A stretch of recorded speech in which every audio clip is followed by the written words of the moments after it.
Olá, seja bem-vindo. Eu sou o Tariq Augusto e esse é o Papo da Hora. No programa de hoje vamos discutir sobre os casos de abuso sexual no esporte, especialmente de crianças e adolescentes. Mas por que existe a dificuldade de denunciar esses abusos? A que sinais mães e pais devem ficar atentos? Fique ligado, o Papo da Hora está no ar.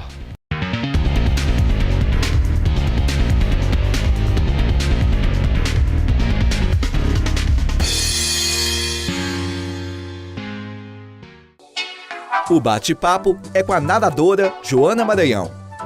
Em 2008, ela revelou que havia sido molestada por seu antigo treinador quando tinha 9 anos e fala abertamente sobre o assunto.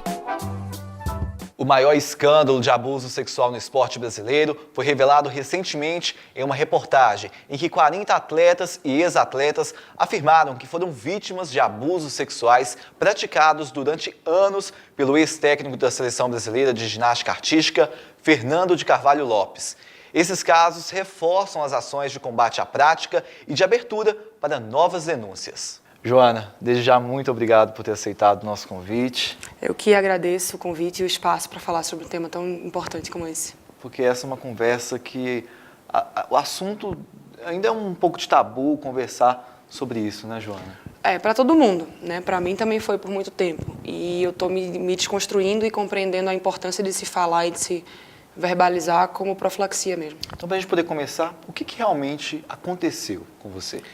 Então, eu fui vítima de abuso sexual por conta do meu técnico de 9 anos de idade. E, na época, era uma pessoa que eu já treinava com ele há 1 ano e meio. Os abusos começaram depois de 1 ano e meio de treino.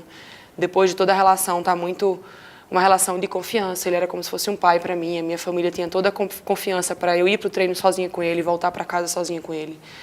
As nossas famílias eram muito amigas. Então, é o típico pedófilo que aguarda, que espera que... ter a confiança da criança e da família da criança para daí sim exercer esse poder. Eu não cheguei a ser estuprada, né? Não teve a conjunção carnal, mas todo o resto aí vai da imaginação mais obscura, eu fui vítima. Em 2008, você falou abertamente à imprensa, né? Por que você decidiu falar sobre isso? Não foi uma decisão tomada, agora eu vou trazer isso à tona. Esse processo de enfrentamento, que quando você passa por algum trauma, a mente ela é muito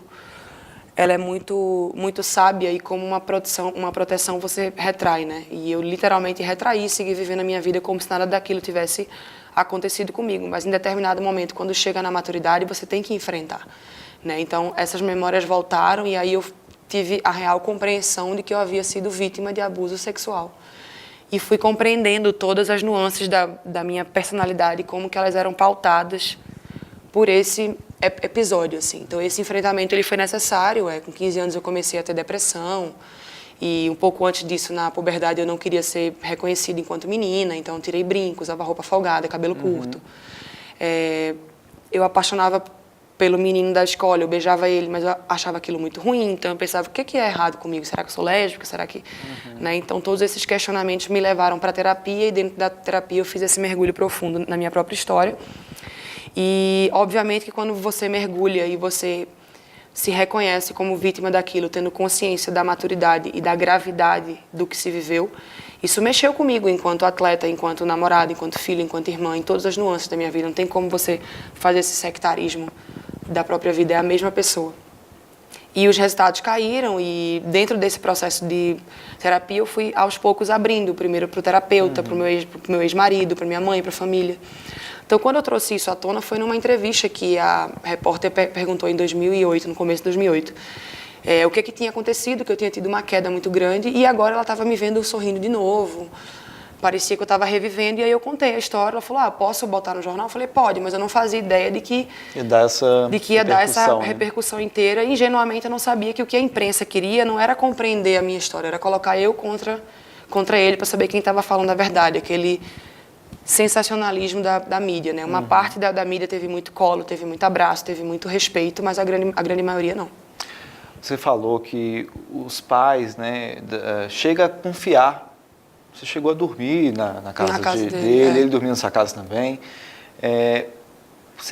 Por que você acha que existe essa dificuldade de denunciar? Você acha que isso é um ponto dessa confiança que os pais têm? A pedofilia, ela é um crime que se alimenta de silêncio e sombra, né? E o pedófilo, ele não é como o estuprador. O pedófilo pode ser estuprador, mas de uma forma geral ele não deixa muitas marcas. E faz parte desse traço de psicopatia dele a conquista da confiança da criança, dos pais da criança, e esse poder que exerce, né? E a questão de gênero também está diretamente ligada, porque geralmente os abusadores são homens que abusam de meninas ou de meninos menores. Então, a criança ela não sabe o que é, ou quando sabe não tem coragem de falar, porque se sente culpada, se sente suja, tem muita vergonha, então prefere calar. E tem muitos abusadores que falam, esse é o nosso segredo, ou faz algum tipo de ameaça. Quando a criança... Você sofreu uma ameaça dele? Não, ele só falava para mim que esse era o nosso segredo, que já ia acabar, e eu simplesmente eu não sabia o que era. E quando ia acabar também, né? Eu não tinha como falar, porque eu não sabia o que era. Na minha casa nunca tinha havido nenhum tipo de diálogo sobre nudez, sobre toque, sobre sexualidade, absolutamente nada. Eu não sabia o que era sexo, eu não sabia como que bebês eram gerados, era um tabu muito, muito, muito grande.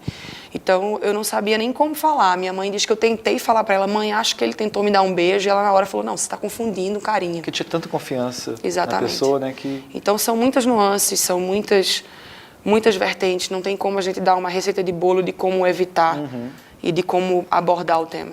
Joana, nós conversamos com alguns estudantes aqui do UNE para saber mais sobre esse assunto, qual que é a opinião deles. Vamos acompanhar. Eu acredito que todo mundo precisa de uma saúde mental, né, para fazer qualquer coisa na vida, não só no esporte. Então, a partir do momento que a pessoa sofre um abuso, ela não consegue viver de maneira normal. Eu acredito que qualquer tipo de assédio ele vai influenciar na formação do caráter da pessoa em si. Isso, principalmente na infância, reflete numa vida inteira, né? É um trauma que vai ficar aí, principalmente falando do esporte, é algo que as pessoas veem um sonho massacrado, né? A partir do momento que são assediadas.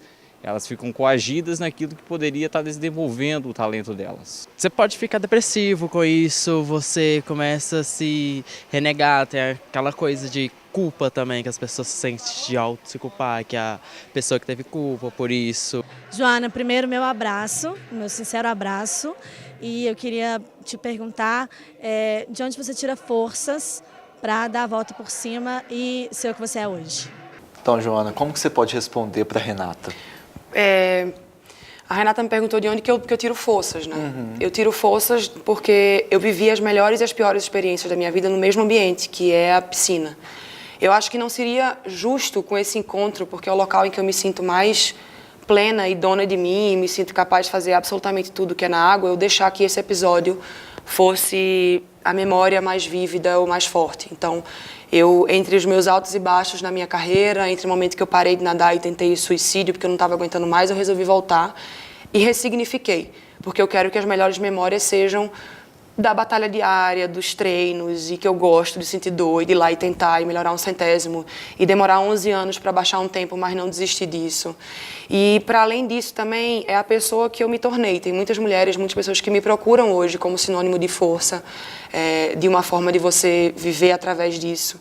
Então, é pela minha ONG, é pelas crianças, é porque eu acredito, assim, a gente fala muito de combate à corrupção, vamos melhorar o Brasil, e quais são as formas? Eu acho que é essa forma. A cada 5 crianças, uma sofre abuso. Isso é muito sério.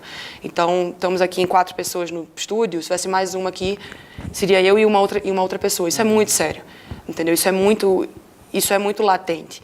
Então, a gente tem que verbalizar. Eu acho que quanto mais crianças souberem discernir, você empoderar a criança, não é você ensinar ela a fazer sexo, é ensinar, sempre existe um adulto referência na qual essa criança pode contar. Então, é chegar para essa criança e ensinar o que é um toque permissivo, carinhoso, de um toque abusivo. Essa é a melhor forma da gente combater pedofilia. Até porque tem muitos pedófilos que foram crianças que sofreram abusos, né, e passaram a vida inteira acreditando que aquilo era normal e abusam de outras crianças. É um ciclo que não é rompido, né? Então, castração química, desejar que seja estuprado, que morra, isso não resolve o problema da vítima, né? Então eu prefiro muito mais procurar uma forma não violenta. A minha força vem daí. Você falou que tem uma ONG, né, voltada para as crianças. Você também dá palestra sobre esse assunto. Como que funciona? Por que você decidiu falar sobre isso com todos? Justamente por ver essa forma essa justiça essa sanha punitiva em relação ao tema, que eu pensei, não, tem que existir uma outra forma, porque eu não quero ser essa pessoa que vai desejar a morte, até porque eu não desejo a morte do homem que fez isso comigo. Ele foi uma péssima pessoa para mim, mas em alguma coisa na vida dele, ele é bom. Eu suspeito que ele seja um bom marido, um bom pai, enfim, um bom filho. Não tem muito como a gente tem que parar com essa forma de colocar essa pessoa é um santo, essa pessoa é um diabo. Não existe isso. As pessoas são boas e são ruins, né? Por exemplo, Hitler era vegetariano, ele amava os animais, né? E considerava que outras raças mereciam morrer. Então, não tem muito como a gente fazer esse sectarismo. Então, foi diante disso, né, diante dessa pluralidade do ser humano, que eu criei o projeto Infância Livre, que a gente dá suporte para crianças de baixa renda que tenham passado por isso, mas, infelizmente, a procura é muito pequena por esse silenciamento. Então, a gente criou essa palestra em que eu conto a minha própria história e eu vou ensinando, dependendo da faixa etária, como que crianças podem lidar com isso, em escola, em faculdades e pessoas que trabalham com crianças. E, para além disso, também para colocar a minha prática esportiva, eu hoje dou aula para 80 crianças da rede pública de natação, porque trata-se de uma modalidade extremamente elitizada, você não vê piscinas em comunidades, então é uma forma de democratizar.